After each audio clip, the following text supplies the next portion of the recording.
ఈ వీడియో గనక మా వారు చూస్తే నన్ను పిచ్చ తిట్టుడు తిడతాడు. కొడతాడేమో అని కూడా కొద్దిగా డౌట్ ఉంది. ఎందుకు ఇంత గనక వేస్ట్ చేస్తున్నావు అని చెప్పి. మా వారి వరకు అవసరం లేదు. నేనే తిట్టుకోవాలనిపిస్తుంది. ఏంటి నేను ఇంత అమౌంట్ వేస్ట్ చేస్తున్నానా అనేసి. చూసారు కదా ఎన్ని 3 బాదం ప్యాకెట్లున్నాయి. డీమార్ట్‌కెళ్ళిన ప్రతిసారి చేతికి దొరికింది కదా అని వేసేయడం. ఇంకా నాకైతే ఎంత బాధేసిందో ఈ ప్యాకెట్లు అయిపోయాయి అనుకోని ప్రతిసారి కొత్తది కొనుక్కోవడం. ఒక ప్యాకెట్‌లో డేట్ కూడా అయిపోయింది. లాస్ట్ ఇయర్ ఎప్పుడో కొన్నాను.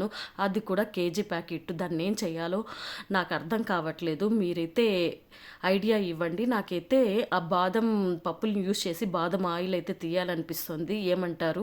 అలానే ఇలా జీరా పౌడర్ కూడా అయిపోయిందనుకున్నాను. మొన్న ఈ పసుపు ప్యాకెట్ ఎంత వెతికానో ఇంట్లో అసలు కనిపించలేదు. దీనికోసమే ముఖ్యంగా అన్నీ తవ్వి మరీ బయటికి తీశాను. అసలు ఇంట్లో ఏమున్నాయి, ఏం లేదు అని. అప్పుడే ఇవన్నీ కనిపించాయి నాకు. ఇంక ఈ జింజర్ ప్యాకెట్ కూడా ఎప్పుడో తీసుకున్నాను. అది ఇంకా వాడను కూడా లేదు.